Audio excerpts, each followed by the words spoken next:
नमस्कार, मैं श्यामगिरी। आज के कार्यक्रम में आप सभी दर्शकों का स्वागत है। शरद पवार को प्रधानमंत्री का चेहरा बनाने की खबर से मोदी शाह की नींद उड़ गई।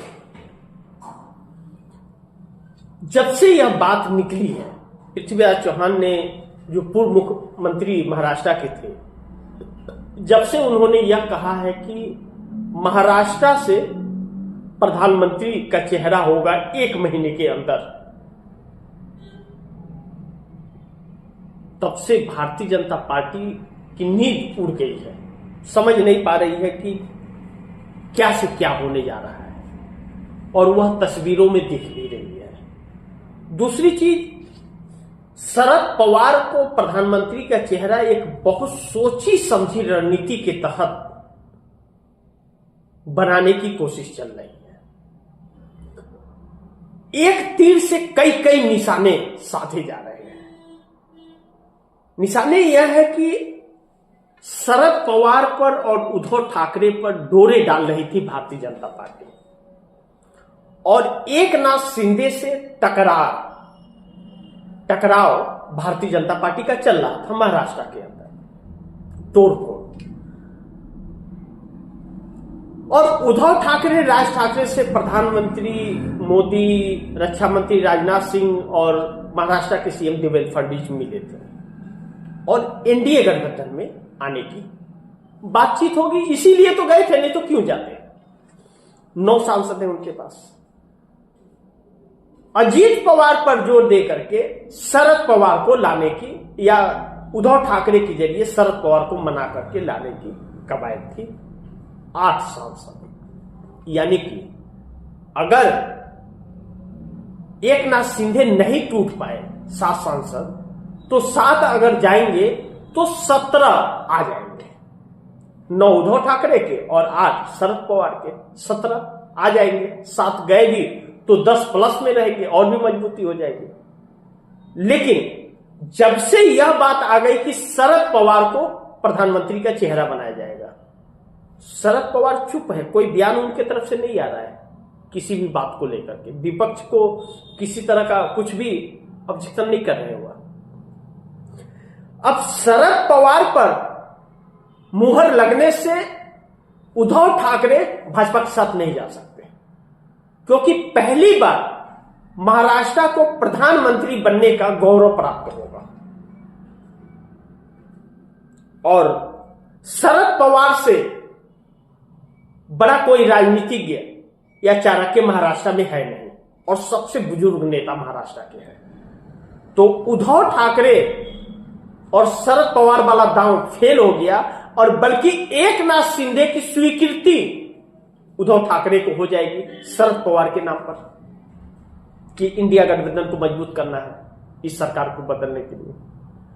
और नरेंद्र मोदी और अमित शाह के व्यवस्था से शरद पवार और उद्धव ठाकरे भी परेशान है। अब ऐसे में अजीत पवार, जो अपने चाचा शरद पवार की एनसीपी पार्टी को छीन करके भाजपा के साथ बने हुए हैं, शरद पवार के प्रधानमंत्री बनने पर मुहर लग जाएगी, तो अजीत पवार भी सरकार से निकल करके शरद पवार के साथ जा सकते हैं। और जब अजीत पवार भी चले जाएंगे, तो भाजपा की सरकार महाराष्ट्र में भी गिर जाएगी और दिल्ली में भी गिर जाएगी, क्योंकि एकनाथ शिंदे भी जा रहे हैं।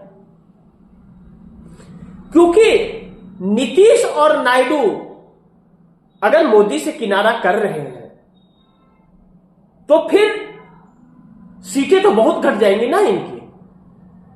अब इस बात पर जब से यह खबर मिली है भारतीय जनता पार्टी को, तो मोदी शाह के चेहरे की हवाइयां उड़ गई है, नींद पूरी उड़ गई है। इन्हें समझ नहीं आ रहा हम क्या करें और क्या ना करें। ऐसे में प्रधानमंत्री नरेंद्र मोदी एक डिनर पार्टी अपने पीएम आवास पर दे गए एनडीए गठबंधन के सांसदों को। सवाल यह है कि इसके पहले तो डिनर पार्टी नहीं दिया प्रधानमंत्री ने कभी सांसदों को बुलाकर। अब ऐसा तो नहीं है कि कोई खुशी की बात है, या सरकार की वर्षगांठ है, या कोई बहुत बड़ा तीर मार दिया है प्रधानमंत्री ने कि डिनर बुला रहे हैं।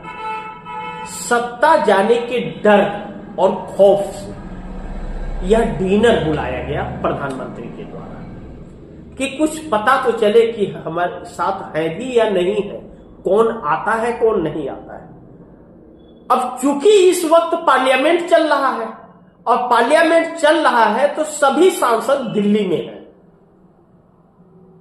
दिल्ली छोड़ करके बाहर कोई नहीं है, तो बहाना कोई नहीं कर सकता, तो मजबूरी है कि सब कोई जाएगा। जब दिल्ली की उसी लुटिया में है तो सब जाएंगे, तो लेकिन सब जाने के बाद भाव क्या रहता है, तस्वीर क्या रहती है, क्या इनके शीर्ष नेतृत्व जिन जिन पार्टियों के सांसद हैं मोदी सरकार के साथ बुलावे पे गए हैं खाने के लिए, वह मोदी के साथ है या अपनी पार्टी के साथ है। लाजमी है कि सब अपने अपने पार्टी के साथ है।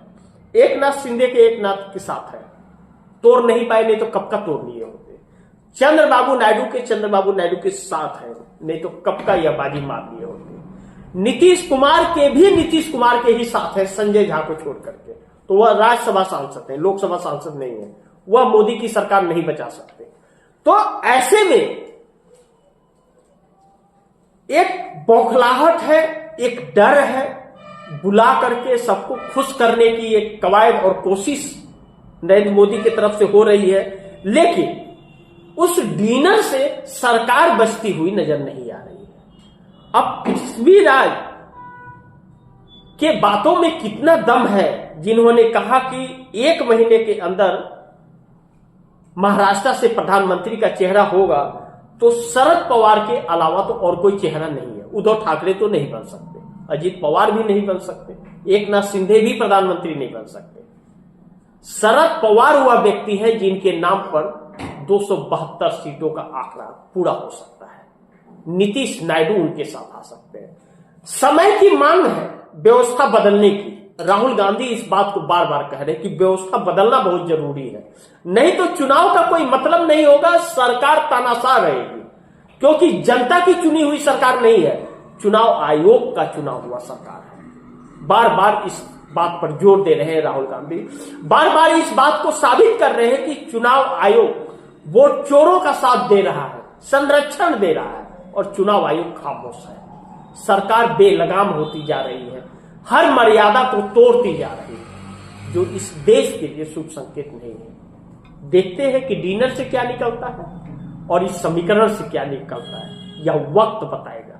लेकिन वक्त बहुत बलवान है और ऊपर वाले की लाठी चल पड़ी है मोदी शाह की जोड़ी पर। देखते हैं कि कब तक सत्ता बरकरार रहता है, लेकिन अब विपक्ष एकजुट होकर और व्यवस्था को बदलने पर जोर देता हुआ नजर आ रहा है। बाकी आप दर्शकों की क्या राय है, क्या सुझाव है, कमेंट बॉक्स में जरूर दीजिएगा। इस खबर को ज्यादा से ज्यादा शेयर कीजिएगा, अपने दोस्तों को भी कहिएगा आगे शेयर करें। आपने अगर चैनल को सब्सक्राइब नहीं किया है तो चैनल को सब्सक्राइब कर लीजिएगा, अपने दोस्तों को भी कहिएगा चैनल को सब्सक्राइब करें। मिलते हैं अगली खबर के साथ, तब तक के लिए नमस्कार।